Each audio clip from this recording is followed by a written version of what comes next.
Congressman Jimmy Gomez, 34th District, California. Welcome to MeidasTouch. Yeah, thank you for having me. So I want to get into some of the things you're doing in your district because you're one of the best members of Congress. But first, I want to start off with what we're all thinking about right now, unfortunately, which is how different is the world going to be if Donald Trump is president? In other words, are we going to be saying King Donald Trump next year at this time? It's going to be very different. I'll be completely 100% honest. Very, very different. My wife, I have a birthday coming up on November 25th, and my wife, it's a big birthday. It's 50, I'm going to be turning 50.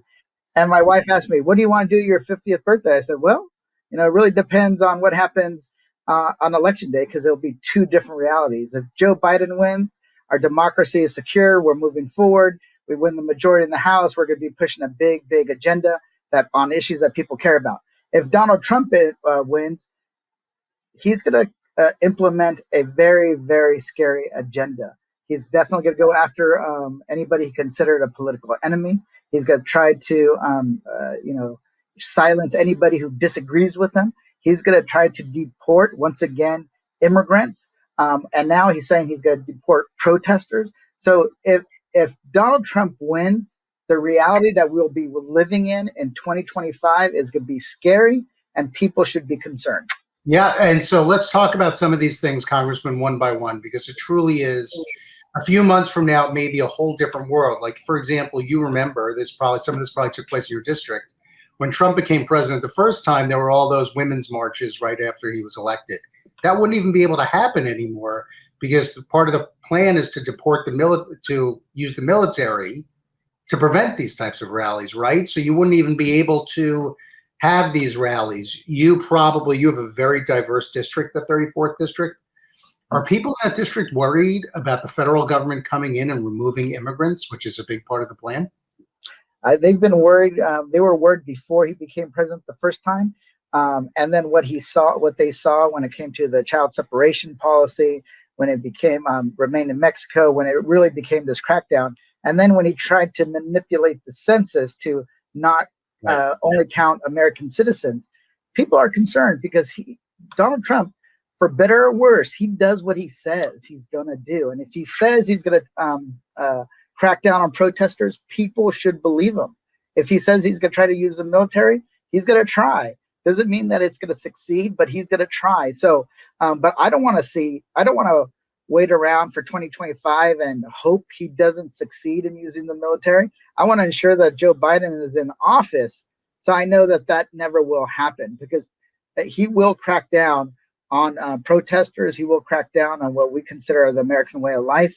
And this is not something to play around with. I know people aren't happy necessarily with everything going on in this country right now, but Donald Trump is going to make things 1,000% worse, especially if you're a progressive, if you're a Democrat, if you're a woman, if you're a minority, if you believe in an inclusive America, you're going to be challenged. And I think he's going to use every lever at his disposal to basically rewrite not only what it is like to live in America, but American history itself. So going to what you're saying, immigrants, their plan is to go into communities and round up immigrants. Maybe they'll get some immigrants that are not documented. Maybe they won't, but they're going to probably just throw people together, right? Protesters, Donald Trump has said, wants to deport protesters. Could you talk for a second about abortion rights and birth control? So, for example, it sounds like the plan is, whether Trump pushes it aggressively or not, his supporters will if he's president.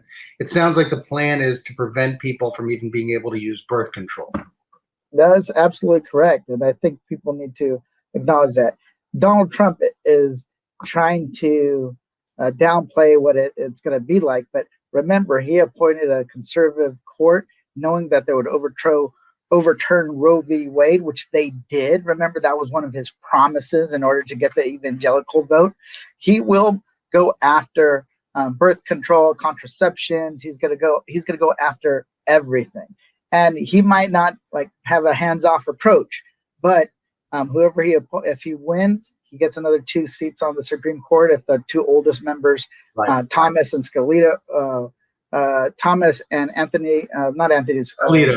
Alito, If Yeah. they basically retire or Right. something happens to them, he gets 2 more. So Right. people shouldn't act like, this is status quo.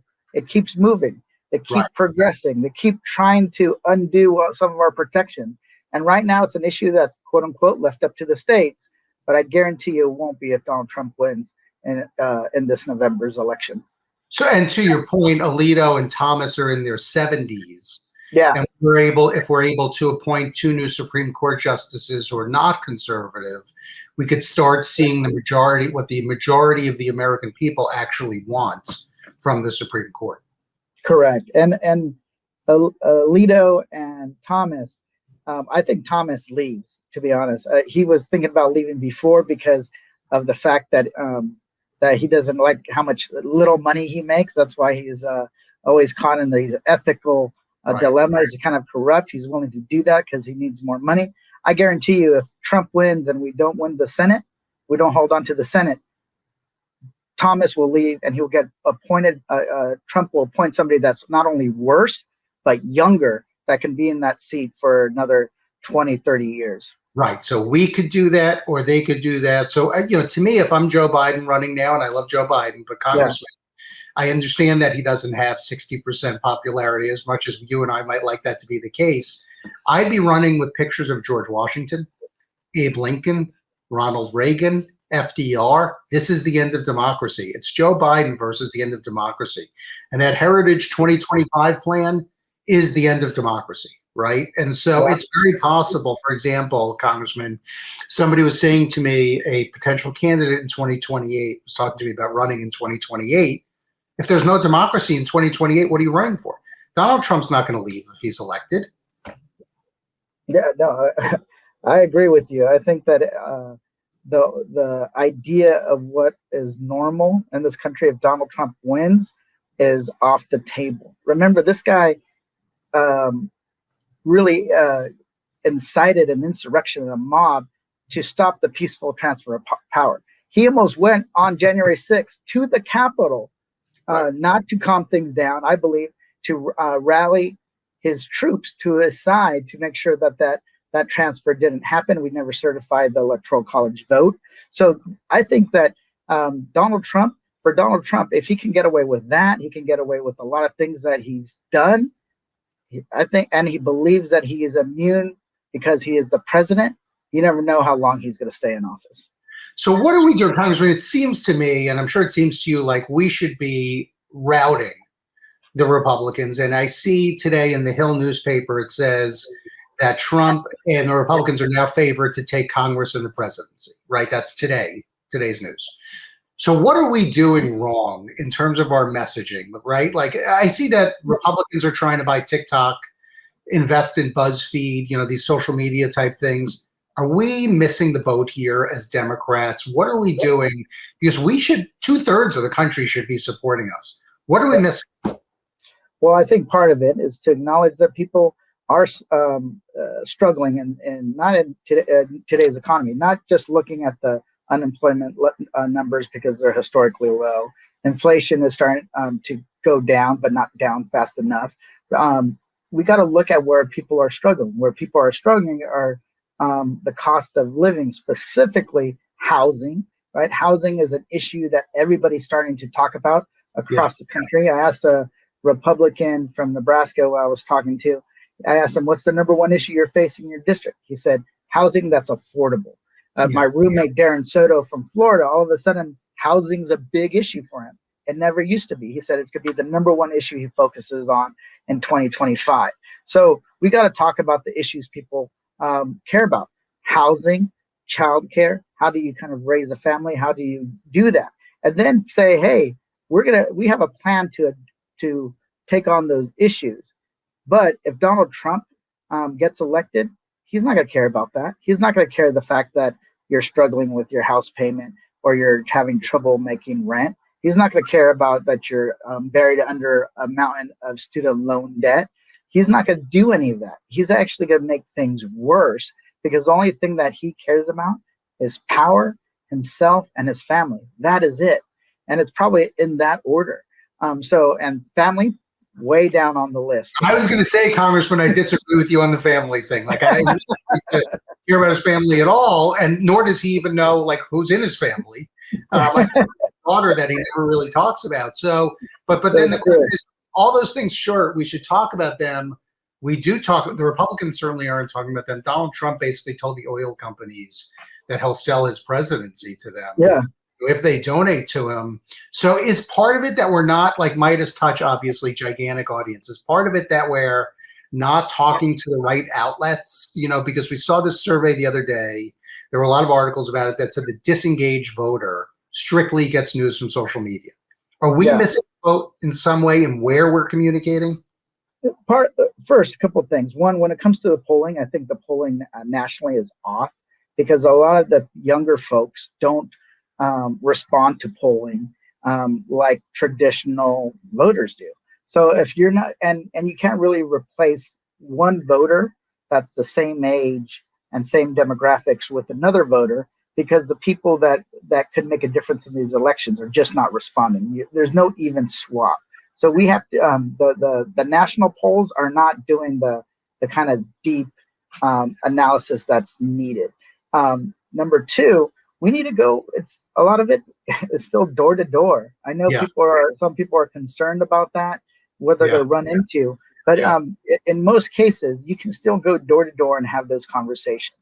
That is still the most powerful way to communicate. Because if you can't reach them by, phone banking, by mail. Remember, I've learned that a lot of people now have ad blockers when it comes to even streaming services. So I have a staffer that blocks basically any ad, so he never gets anything. So if you're going to try to reach these voters, especially the younger demographics, the 18 to 39-year-olds, we need to go door to door and have those conversations. Talk about not only about what they care about, but also say, hey, Donald Trump gets elected and we don't win back the House and hold on to the Senate, we're going to have some big problems in 2025. Everything that you value, freedom of speech, the idea that you should be able to protest your government, protest on any issue, that will be gone. Because Donald Trump only cares about protesters that agree with him. Charlottesville, remember Charlottesville, when they had tiki torches and these white supremacists were chanting, Jews will not replace us. Yeah. Donald Trump says, hey, these are good people on both sides. And now, by the way, Congressman, people perceive Donald Trump as better in a poll on anti-Semitism than Joe Biden, which, that is incredibly backward. But I have one more question for you. Yeah. Before we go, which is, you've been doing it. Your hair's not gray yet, which I'm very jealous of. 350. But how have you, in terms of when you came into Congress versus now, how have you learned over those few years to be more effective, to be the most effective member of Congress? Well, one is you got to know that when you're in the majority, you got to move full steam ahead, but that often takes preparation. You got to get your agenda in order. So next year we have what's coming up. The Donald Trump tax cuts are expiring. That means that the tax cuts for the richest Americans are expiring. We have an opportunity to rewrite our tax code that uplifts families when it comes to the child tax credit, when it comes to owning a home, when it comes to saving for retirement, all of it. We have an opportunity to also make sure that corporations are paying more in taxes. So one of the things I learned, you got to prepare. You got to get the right team, and then you got to build votes. So that's why one of the reasons I started the Renters Caucus is to build a coalition of Democrats talking about housing and how that impacts their voters and America as a whole. When it comes to the Dad's Caucus, started that to be able to talk about childcare when it comes to paid family leave and the child tax credit. So I've learned that you need to know the rules, and then you need to combine the inside and the outside in order to move legislation. Sometimes you need to take on your own party to do it, but you do it in a way that doesn't bring down the House. So I've gotten more effective with time because I've learned how to pull the levers and get things done. When it comes to renegotiating NAFTA into the most pro-labor trade agreement ever, when it comes to the Inflation Reduction Act, I actually had a bill that made used EV cars eligible for a tax credit for the first time ever in the history of this country. Took that idea from California. So there's things we can do, but we need to make sure that people have not only the inside knowledge, but also have the outside skills to bring both of that together. Because in the end, you got to bring in the grassroots and the legislators to pass anything in the House of Representatives. Congressman, you're one of the most effective members of Congress. The 34th District in California is very lucky to have you. I know, because I talked to a lot of your colleagues, how effective you are. So thank you for joining us on MeidasTouch today. Much appreciated. Thank you so much. Love this video? Make sure you stay up to date on the latest breaking news and all things Meidas by signing up to the MeidasTouch newsletter at MeidasTouch.com/newsletter.